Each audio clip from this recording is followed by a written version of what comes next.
بسم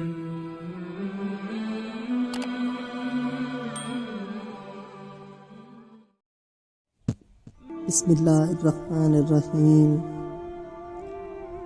حضرت عبداللہ بن مسعود رضی اللہ تعالیٰ عنہ بیان کرتے ہیں، رسول اللہ صلی اللہ علیہ وسلم نے فرمایا، سچائی کو اختیار کرو کیونکہ سچائی نیکی کی طرف رہنمائی کرتی ہے اور نیکی جنت کی طرف رہنمائی کرتی ہے۔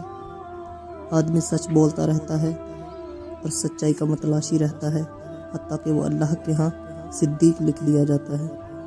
اور تم جھوٹ سے بچو کیونکہ جھوٹ گناہوں کی طرف رہنمائی کرتا ہے اور گناہ جہنم کی طرف رہنمائی کرتے ہیں۔ آدمی جھوٹ بولتا رہتا ہے اور جھوٹ کا طلبگار رہتا ہے حتیٰ کہ وہ اللہ کے ہاں جھوٹا لکھ دیا جاتا ہے۔ اور مسلم کی روایت میں ہے، فرمایا، بے شک سچ نیکی ہے اور نیکی جنت کی طرف رہنمائی کرتی ہے، اور بے شک جھوٹ گناہ ہے اور گناہ جہنم کی طرف رہنمائی کرتا ہے۔